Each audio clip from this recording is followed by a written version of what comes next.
सत्यदेवाय धीमहि तन्नः सर्वः प्रचोदयात्। ॐ श्री साईश्वराय विद्महे सत्यदेवाय धीमहि तन्नः सर्वः प्रचोदयात्। ॐ श्री साईश्वराय विद्महे सत्यदेवाय धीमहि तन्नः सर्वः प्रचोदयात्। ॐ शांति शांति शांति। ओम श्री अगजानन पद्मार्कं गजानन मान्यशं मणिकरन्तं भक्तानां एकदन्तं उपास्महे। ओम गजानन भूतगणाधिसेवितं कपित्तजम्बूफल सारभक्षितं उमासुतं शोकविनाशकारणं नमामि विघ्नेश्वर तव पादपङ्कजम्। बुद्धिर्बलं यशोधैर्यं निर्भयत्वं मरोगतः अजाड्यं वाक्पटुत्वं च हनुमात्मना भवेत्। श्रीकल्याणाद्भुतगात्राय कामितार्थप्रदायिने श्रीमद्वेङ्कटगिरिनाथाय श्रीनिवासाय ते मङ्गलं नमः। श्रीपूज्याय राघवेन्द्राय सत्यधर्मरताय च भजतां कल्पवृक्षाय नमतां कामधेनवे। ॐ धर्मात्मा सत्यसन्धश्च रामो दाशरथिर्यदि पौरुषे च प्रतिद्वन्द्वका शरीरं जहिरावणिम्। ओम श्री नीलांजनसमाभासं रविपुत्रं यमाकृजं छायामार्ताण्डसम्भूतं तं नमामि शनैश्वरम्। अर्धकायं महावीर्यं चन्द्रादित्यादिमर्दनं सिंहिकागर्भसम्भूतं तं राकुं प्रणमाम्यहं। पलाशपुष्पसङ्काशं तारकाग्रमस्तकं रौद्रं रौद्रात्मकं घोरं तं केतुं प्रणमाम्यहम्। इति श्रीव्यासमुखगीतं यः पठेत् समाहिताः दिववादिवरात्रो विघ्नशान्ति भविष्यति। नरनारिनृपाणां च भवेद् ऐश्वर्यमतुलं तेषाम् आरोग्यपुष्टिवर्धनं।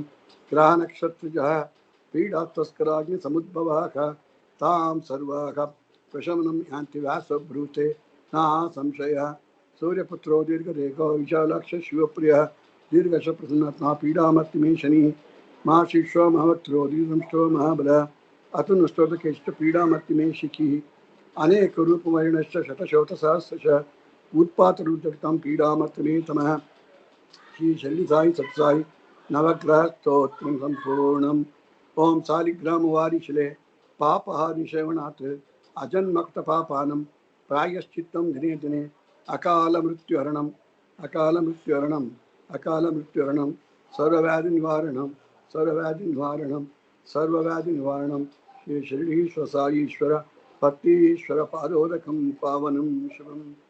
ओम श्री ओम साईश्वर अर्पणमस्तु। सदाशिव हरि ओम। भूतभव्य प्रसन्न भूतभव्य भवत् प्रभो प्रशांत साई भूतात्मा धर्मात्मा श्री धन्वंतरी शशि सत्य साईने मम प्रार्थना। ओम उत्तिष्ठ शोक संकट दुख निवारण महाकृपा कटाक्ष महाकृपा कटाक्ष महाकृपा कटाक्ष पाहि मां पाहि मां पाहि मां पाहि। श्री साईश्वर अर्पणमस्तु। सदाशिव हरि ओम। Sai Ram and welcome to all the Sai devotees of Sat Sai Sparshan for the 36th online session. And as a prelude to this, let us start with the blessings of Sri Sathya Sai Baba, praying at his lotus feet. And again, as I was telling in the previous talks also, it is the divine prompting of Swami which makes us plan things, which makes us do things, and nothing but his prompting. Only thing is, even sometimes when the title for the topic is to be decided, I just meditate with Swami's name, and then the topic comes as a flash. And that's how some topics are chosen in the last couple of weeks. Neither I am the composer of that, nor I am the person who is the speaker, nor I have constituted all that words. All of this, every letter, every word, is all composed by Swami and collected and given to me. And then I am, with his grace and mercy, I am able to speak a few words. With the blessings of Swami, we start. And as is the customary practice, now on 13th, that's on Tuesday, we are having our Yugadi festival, our Hindu new Samvatsaram starting.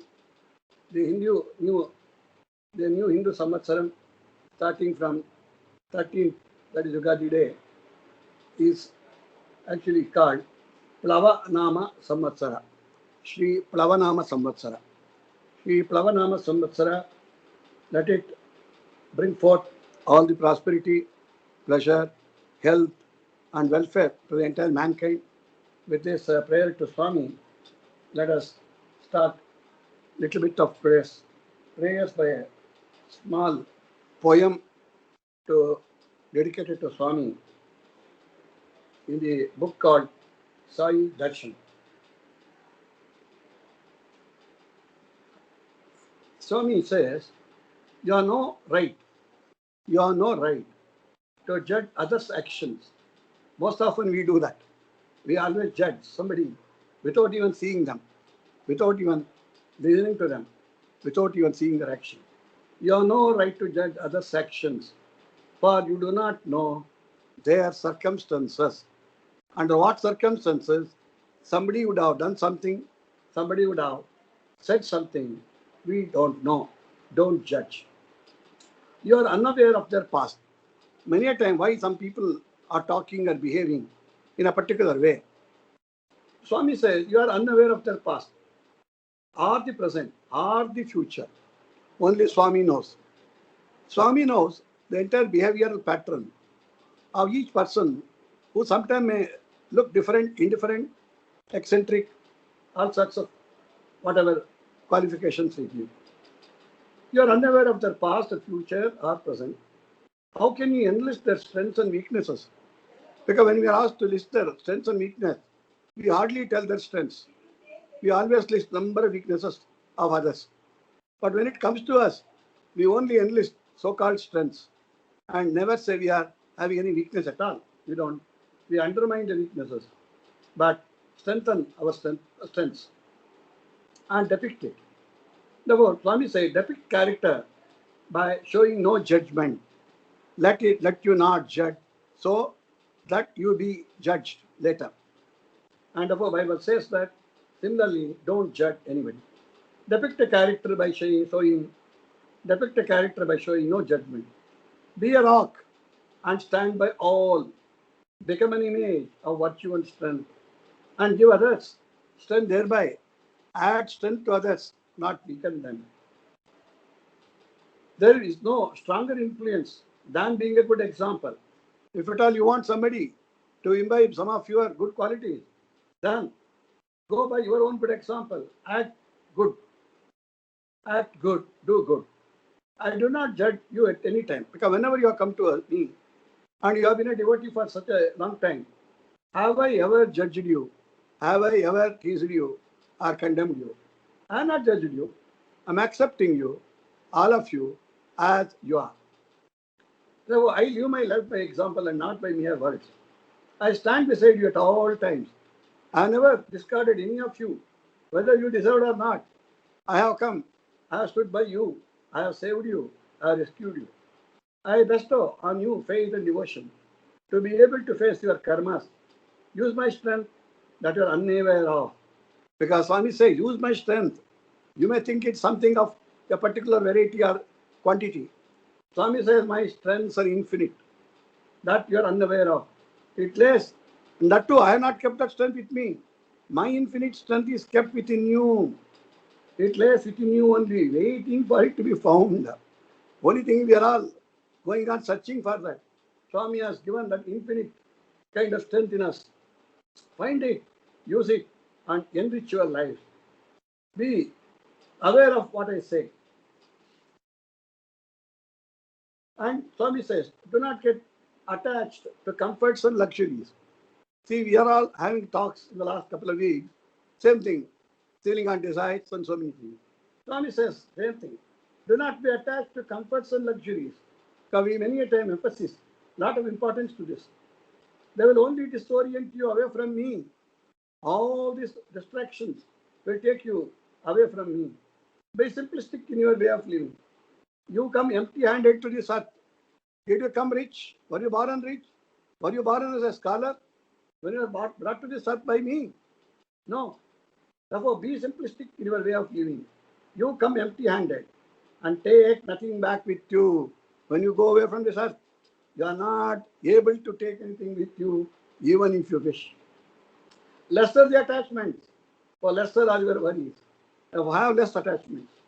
Your mind is at peace then. Your desires are under control. You have less feeling of enemy of others. You have less chances of hating others. There is no reason for anger. We talked on the anger management. Swami says, when you have less attachment and less desires, then there is no reason for anger. And less motivation to worship for money. Become money management and worshipping for money, which is our sole goal many times. That is not anymore required.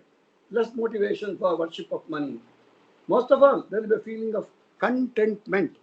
That's what, again, our talk was there on Santrupti. There, most of all, there will be a feeling of contentment. And when you are content, everything is God. And He is the richest person, the person who is contented. When you are content, you automatically make contact with me. Then your hotline connection is already connected with me. All online, all your websites, all your Wi-Fi. Nothing is required to connect to God. He says, when you become contented, you are automatically connected to me. We spend more time together. Then when you are able to connect with me, then we are able to spend more time each of us together.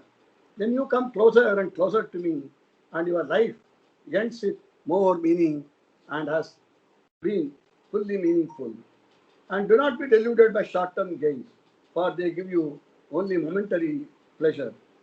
And also, Swami says, do not exhaust yourselves by only mere talking instead of acting. Act on my thoughts, act on my words. Let your thoughts, words, and actions be in synchrony with each other. If they are not, then be aware, for within you lies a wolf.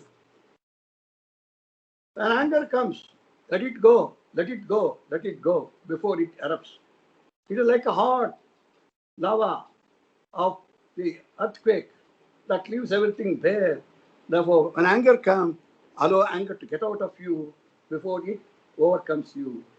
Then don't make any challenges either with others or with me. Because we have the habit of in the smallest provocations, we make a challenge and we say, oh, on the challenge of God and challenge of Swami and so many things, we bring Swami into challenges, even when for small things, when we argue. Swami says, I do not respond to any challenges, either with others or with me. I do not respond to your anger directed at me. Sometimes when we are disappointed, then we go into the puja room, go near the Swami's photo, and then blame Swami, accuse Swami. At Swami, I have been doing this, I have been doing this. We list so many things not done properly. We didn't deserve anything. But still we claim, Swami, you are not helped us. You are not given me this, you are not given me that. And I do not respond to your anger directed at me. I respond to only your sincerity and dedication yearning for me. I respond to your pure love. I am not present where the trace of even ego, even a small trace of ego, pride is there. Swami says, I am not going to be present at that place. Challenges thrown at me, nothing but. Why are you making challenges with me? It is to establish your superiority over me. You want to claim, I had this challenge to Swami, or Swami yielded to it, or Swami didn't yield to it. There's also many things that we often ascribe. To me, you are not superior, inferior. I don't bother. In my dictionary, that word is removed. No superior, no inferior. I am you and you are me. Realize that and call me at the divine level only. I correspond with you at the divine level. Rise above the passions that consume you. Fight them and reign your superiority over them, not superiority over your challenges. Become the master and take control. And once you have tasted victory, stay undefeated with my name always on your lips. These are a few words of wisdom and from Swami's teachings. And if you understand these things properly and implement, a lot of peace that will be left with us. And similarly, this is also incorporated in the Bhajagovindam, where Shankaracharya says, Artham anartham, bhaveya nityam, nasti tataka sukha leshaka satyam, putradapi dana bhajam bhiti, sarvai traisha vihita riti. And also, Shatro mitro putre bandhav, makuru yatnam vigraka sandhav, भवसमचित्तक सर्वत्रं त्वं वाञ्छस्य चिराद्यति विष्णुत्वं गेयं गीता नाम सहस्रं देयति गेयं गीता नाम सहस्रं देयं श्रीपति रूपमजस्रं नेयं सज्जन संगे चित्तं देयं दीन जनाजय वित्तं. Like this, in Bhajagovindam, in simple words, he says, Bhajagovindam, Bhajagovindam, Govindam Bhaja Mudavate, Samprapte Sanhite Kale, Nai Nai Rakshati, Vikim Karni. Therefore, what all we do, except the Namasmarana of God, none of the other things, what are our so-called attainments, our achievements, maybe in our personal life, maybe in our professional life, it's okay to lead a life, but it is not going to help us in the end when we think God words, and we have to think God word and to reach God. And therefore, this is the Shankaracharya's. Similarly, Ramakrishna Paramahamsa also had said about the divine touch of Swami. See, Swami is what we call, particularly our size person. The word size person always attracts me to talk about this person always. This person is such a simple, holistic, and psychological thing. Like a mother touched the tender skin of the child. Even now, when you are grown up, when your mother or your father or your sister or brother touches you, the effect of touch, of the human touch, is so excellent and effulgent. Whereas the divine touch, the God's touch, Sadguru's touch, adds lot of profound values. For here, in the Ramakrishna Paramahamsa's story, Swami Ramakrishna Paramahamsa he says that for me, the entire purpose was that for me, by touching them, what happened? And he says, by the divine potency, that a person with whatever kind of limitations in thinking that you would have come, you can overcome the enmity of a person, hatred of a person, anger of a person, just by instead of retorting, instead of reacting, just say Sai Ram and touch him or give him vibhuti. Therefore, the mere touch, the mere smell, the mere utterance of the name of Swami itself will take away and drive away all the so-called negative elements and negative currents. So, similarly was the touch of Ramakrishna Paramahamsa and also the profound Ramana Maharshi of Tiruvannamalai and also Sri Aurobindo of Aravile at Pondicherry. So, these are all the wise counseling, and we have also heard about the Satyasai Charita of Shri Sai Baba, wherein also we have seen many of these things where Swami Shirdi Baba and even Satyasai Baba, we have seen many times is patting people either on the shoulders, on the back, or on the head. These are all, and even sometimes touching the hands, and when you have the opportunity of bowing to his feet. Now, this divine person can transform everything, and it has got that kind of a metamorphical kind of touch and effect. And similarly, we have also known, particularly people of Kerala are aware of Mata Amritanandamayi, and Mata Amritanandamayi's story also reveals, similar to what in the Swami in the earlier ages, that she was a great devotee of Krishna, and how her worship of Krishna with all the difficulties in her house, and that because of her devotion, steadfast devotion, she could always stay in that line of devotion. Although her mother herself, Damayanti, gave her a lot of troubles, and her brother and others and other neighboring people also was going on giving her a lot of problem. Her steadfast devotion in Krishna, our Sai Krishna, she saved her, rescued her, and later, now she has become a great international guru also. And for Mata Amritanandamayi also embraces people, and with her mere kind of divine touch, a lot of people who have been cured and who have been mentally, who had got problem, been solved. Therefore, this is the effect of divine touch. Let us seek the divine touch of Swami through our Sai Satsang. Because Satsang is the media. No other media for the Sai's person for us. Now, because Swami's physical presence being not there, the only arena now open to us, all of us Sai devotee, is the Sai Bhajans and the Sai Sankirtan and the Sai Satsang. It is the root. And let us derive Swami's blessing through this. And similarly, in the Vairagya Shatakam also, we have seen how profundity has told that we should leave all the attachments and then come fast towards achieving the spiritual wisdom. Now, today's topic has been that Mano Vikas, Bala Vikas, and Manav Vikas. See, these all are interconnected. And that's why for all these things, the prelude that the introduction given helps us. First is Mano Vikas. Because what is this Vikas? Vikas is a very broad word, broad definition. Vikas is a development by ordinary meaning. It could be enlargement, enhancement, growth, transformation, metamorphosis, evolution, involution, evolve, involve, emerge, extend, energize, emit effulgence, and equipoise, equanimity, equilibrium of mind. All these are some facets of the word Vikas. And Mano Vikas. Because where does the Vikas come?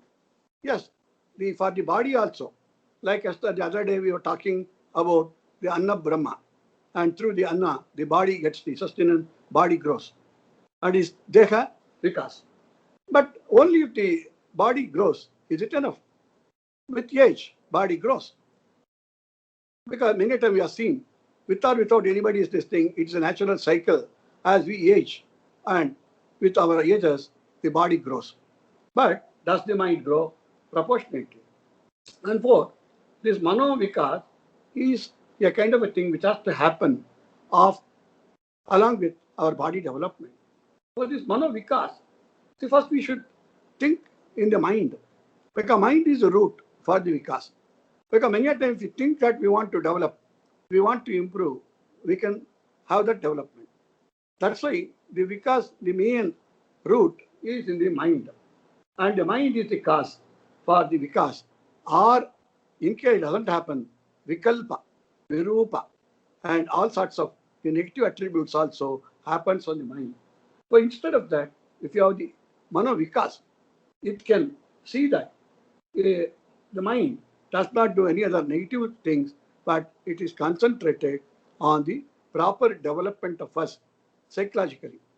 That's why many psychiatrists nowadays tell that the best way of your Manovikas is think little philosophical, think little spiritual, and have some kind of divine music heard. This is the therapy even suggested by the best of the psychologists, because all other medicines may cure the body, but for the Manovikas to happen, the spiritual kind of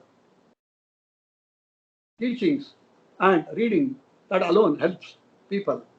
And from the Manovikas, Swami always used to say, how does that Manovikas happens? The Manovikas is a larger thing, and it can go on happening from birth to death. But if it has to happen, we should have the starting from the Balavikas. That's why this Balavikas was the kind of a very big movement, even more than 50 years back, when Swami started asking devotees, particularly younger devotees, or even the older devotees at that time, to start the Balavikas in a small way at their own house.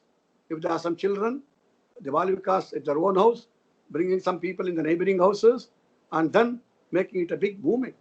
Today, the Balavikas movement has become one of the biggest global movements, And the Balavikas is such an attractive, it has attracted so many global administrators in many of the countries now abroad, apart from India, and including some states in India, they are making this a compulsory kind of human values program. And EHV has been formulated on that, the educare, and all these things, what has been taught to the Balika student from even last more than 50, 60 years back. And that has become the main accepted agenda and the curriculum. And when that is so, what is this Bal Vikas? Let us try to know something about the Bal Vikas movement. And the children, when they are young, very young, maybe 2 years, 3 years, they are yet to go into the class or yet to be put into the KG or the kindergarten.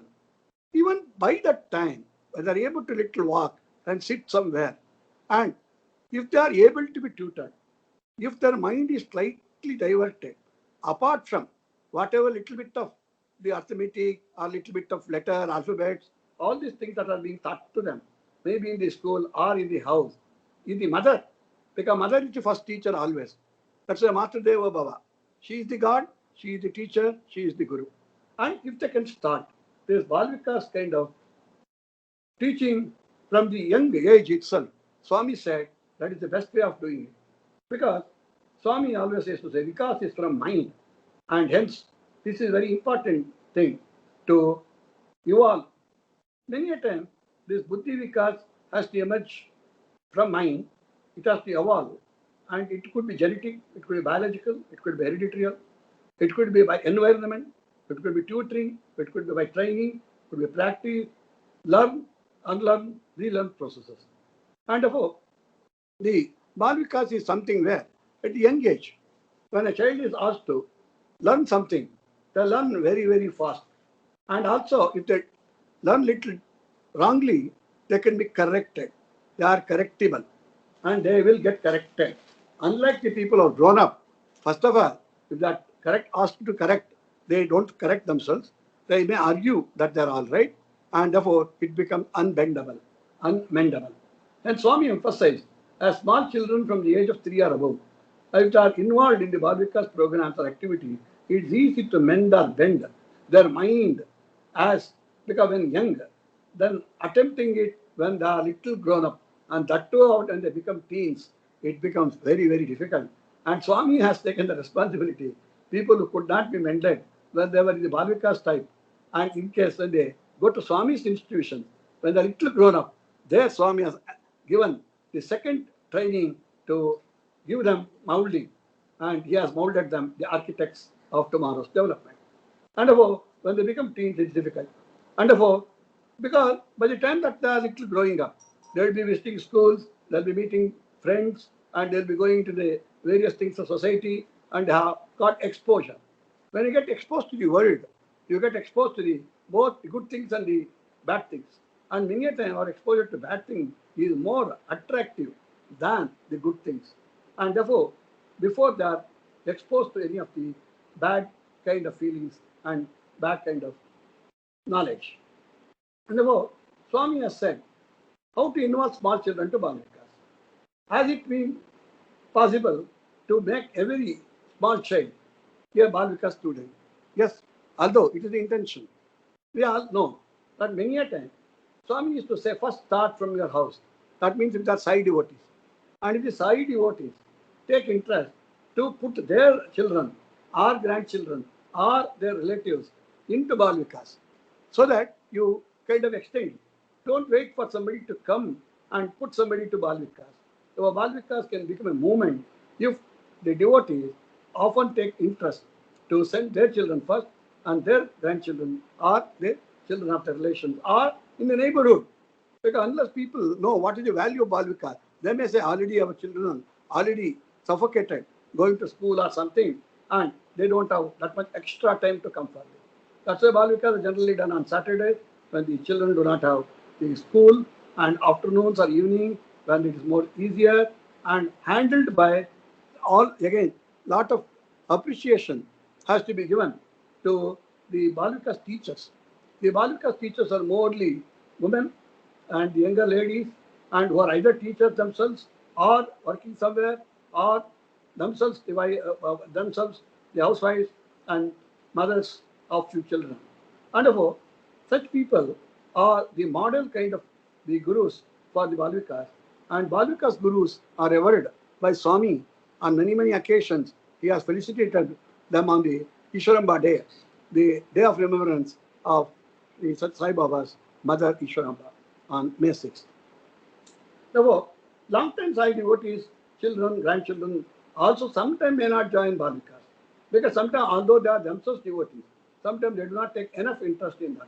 Therefore, it should be sustained and they should be requested to do that. Therefore, Swami again says to be a Bhalika's child, that to be chosen and children by Swami. That to be chosen children by Swami and that to opt for Bhalikas. And therefore, the persons are that when they are chosen by Swami, that's why not everybody can become a Bhalika. And such Bhalika's children who has been decided by Swami are able to come and join the Bhalvikas. And today that's how whatever credit of Bhalvikas is happening is because all those gems of the Bhalvikas today have grown up and become highly responsible people in the different parts of the world. And for duty of parents, relations, teachers to have a lot of bearing on responsibility in this great activity. Many of the present youth are Sai devotees, are even bhajan singers, are Veda Parayana, Sevadar workers, and top level bureaucrats today, are even technocrats, administrators, corporate CEOs, and higher level people, and presidents, and politicians, and many startup company providers, actors, celebrities. Some of them are all Bhalvikas students previously. And we have to take into the credit that, including our present Prime Minister Narendra Modi, has said he was a Bhalvika student in early childhood who has become the Prime Minister today. Similarly, VP Sri Narasimha Rao, who was the previous Prime Minister, who was on the CM of Andhra Pradesh also, he was again a devotee and Bhalvika student of Swami from the beginning. And similarly, Chief Ministers like S.M. Krishna of Karnataka, Mr. Deve Gowda was the previous Prime Minister, Dr. Abdul Kalam was the President, Sri Venkaiah Naidu, who is the present Vice President, all such people, why the names are being taken in? See, it's a kind of a pleasure that, see, the people who had started the activity as Bhalvikas or the youth, the Sai youth, or Sai devotees, today are occupying the highest positions all over the world in many, many of the top companies. And including Sri Ratan Tata, who is the chairman of the Ratan Tata Group of company, as we all know, is a great devotee of Swami.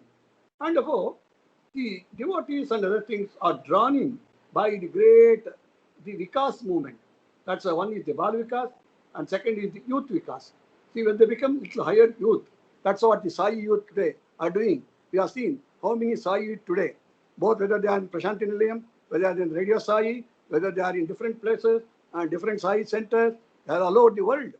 See, they are the people who are inspiration to others, and they are driving the energy and synchronism into the Sai movement by doing the Grama Seva and so many activities. And that's why Swami said that my devotees or my students are the one who are carrying on my activities. And each one of them as Sai Baba. There's not one Sai Baba whom we ascribe with a particular form. And Swami said, all of you are Sai Babas. And you should become Sai Babas. And that should become possible gradually and eventually. That's why the Bhalvika would lead to that. And it could mold, re-engineering the young youth, unpolluted minds of children to the godly and the virtuous values. Vibrant. Because always you see the Sai youth, the Sai Bhalvika students, they're always vibrant and they are virtuous. Seeing their face, you go like worshipping them. Although you're a little older by age, we always the highly fortunate the devotees or fortunate students, they are all. And a vibrant, sattvic. The sattvic is a kind of halo around their face. And the children. And Swami says, when they are coming to me, I not only train them, teach them, I repair them also. I correct them with their faults and try to transform them. And if they come with some hesitation, I remove their hesitation. I remove their diffidence. So they become the confident youth. And I remove their weaknesses. I remove their laziness. And I make them active, sturdy, and strong. Their internal, intrinsic potential, it is made to bloom up. The Vikasa is again blooming up. The development is also again like a small seed becomes a flower or a fruit. It's called blooming up. Blooming up is also Vikas. And therefore, I take each one of you as a kind of a small bud and a small seed, and I see that you bloom up to become a wonderful flower and wonderful fruit for the welfare of the mankind and igniting the minds. That's what happens in the Bhagavad. The Swami's grace acts as a matchstick. Swami says, I am like a matchstick and you are a matchbox.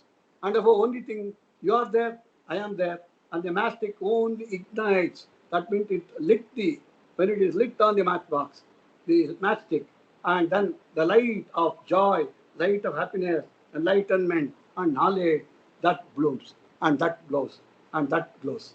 And therefore, this is Bal Vikas, started more than 50 years of age, has become a fully grown tree now. And the branches of this are spread all over the world. And Sai, it has become a Sai Kalparuksha or Sai Vataruksha, as they are called and worshipped in Prashanti Nilayam. Because for this success and growth, thousands of Bhagavatas teachers are responsible for that, high credentials to them, and because of their unswerving, dedicated approach, all this is being possible. So Bhagavatas has become a global movement and accepted as a curriculum program in many of the international schools across the globe and even some universities in UK and other countries. So Bhagavatas has become a EHV program. It is now accepted also in Harvard University and Stanford University. The people earlier were giving more importance for the intelligence and the memory quotients.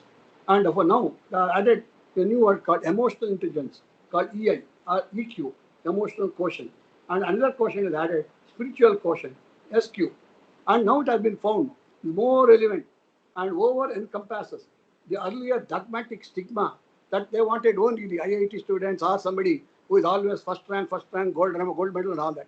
He says now, apart from it, not that it is not important, you should have distinction, but along with it, if they have got the spiritual quotient and the emotional intelligence quotient, then it becomes worthwhile along with their memory, along with their IQ. And therefore, the Harvard and Stanford universities also have listed such people who are from the spiritual background, who are from the Sai kind of movement and the kind of satsang movement. They all now got into that height of bigger portals. And therefore, these add subtle and precious values. And therefore, it adds to what they call latent treasure. And satsang is one of the roots for this after the Bal Vikas. Because in Bal Vikas also what is taught is satsang. Because satsang is just not a satsang program denoted as satsang and spoken by a few people here and there. See, everything is satsang. Whatever leads us towards God, whatever leads us to that, it could be through the early morning Nagar Sankirtan, it could be Suprabhatam, it could be kind of cleaning of the roads, cleaning of the temples, and it will be bhajan singing, the kind of Nagara Sankirtan, and then Akhanda Bhajan, and the Gram Seva. All these things constitute to satsang only. Satsang, there's nothing like, it's not satsang, it's not satsang. There's no barrier, and there's no discrimination.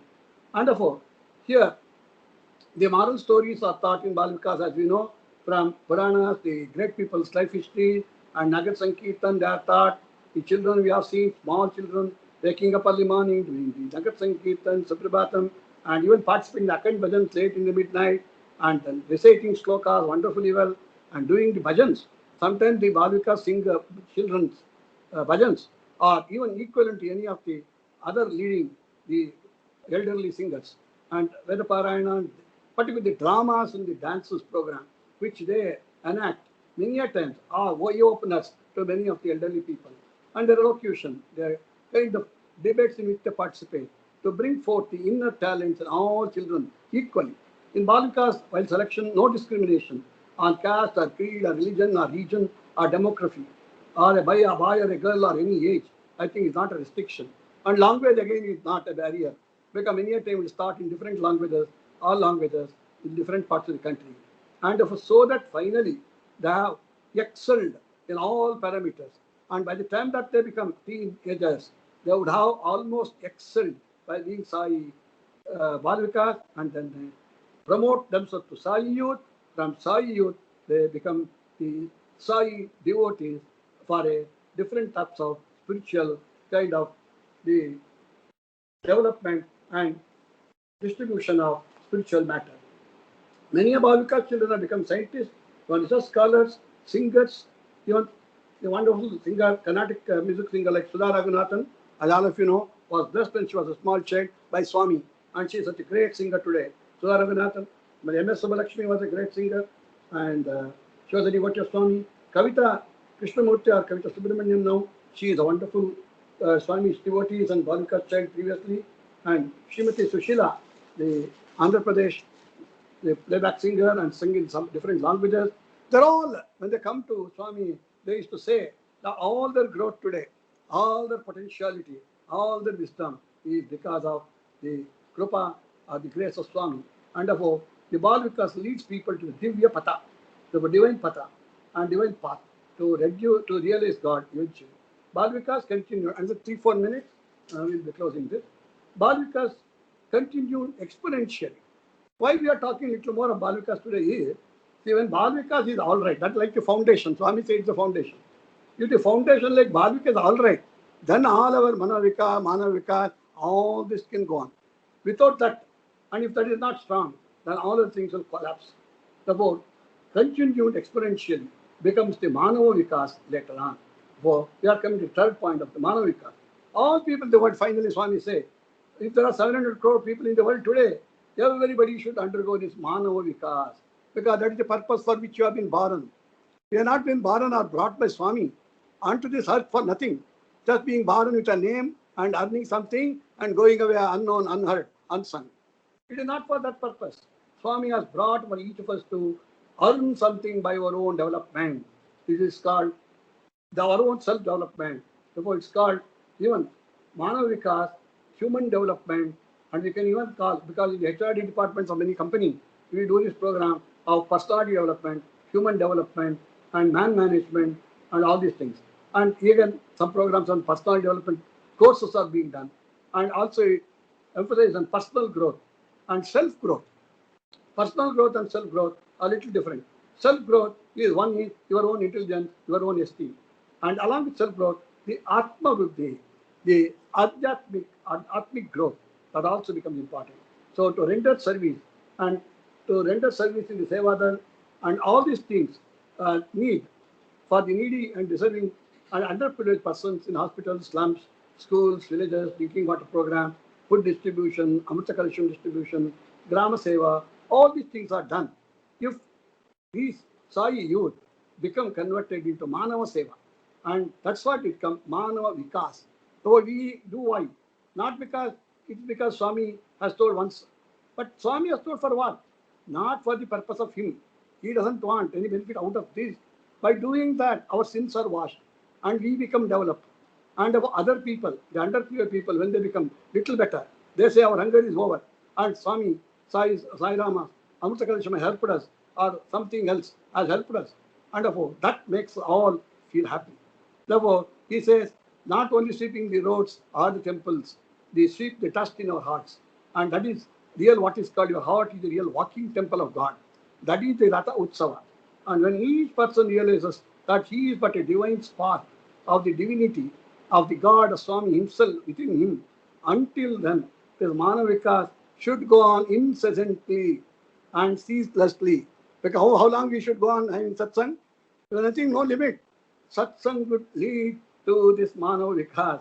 And as long as Manav is there, Manav Vikas has to be there. And as long as Manav Vikas is required, Satsang has to go on. And it is to go on incessantly and ceaselessly. Swami's avatar, Swami himself says, was for this purpose only, for upliftment, encouragement, blessing, and his mission was for transformation and to make all the people in the world to become first his instrument, then his followers, then devotee, then ultimately become him. That's the final thing, the journey and the destination of all of us to reach him and become him. He says, each one of you should become Sai Baba. Each one of you should become God. And that's why Swami is to address all of us as Divyatma Sarupalara in all his discourses. The word I and God are different is Dvaita. In the Advaita, I say, I and God are same. And Swami used to say, remove that I, remove that mine, then when it vanishes, then I and we becomes me, that me is Swami. And when we all realize this, we all can reach Swami and get his blessing and get his Savicha. With this, we'll be closing today's satsang with a bhajan and Om Shanti, Shanti, Shanti. Sai Ram.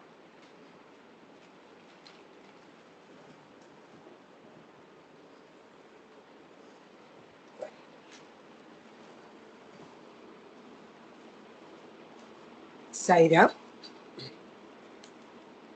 Ram Hari Sita Ram Sham Hari Radhe Shyam Ram Hari Sita Ram Sham Hari Radhe Shyam Sita Vallabha Sundar Ram Murali Manohar Radhe Shyama Partipurishwar Ram Partipurishwar Ram Ram Hari Sita Ram Sham Hari Radhe Shyam. Sai Ram. Sai Ram to all of Sai you. Ram. Sai Ram. Okay. And thanks for this opportunity given by Swami. And let us continue that. And let us, in case in future session, if it is necessary or possible, to integrate the bhajan and the satsang on same Sunday. Let us just consider that. Anyway, you can explore this possibility with others, and later we will decide. Until then, we will carry on Saturday for the satsang. Thank you. Sai Ram. Sai Ram. Sai Ram. Sai Ram. Sai Ram.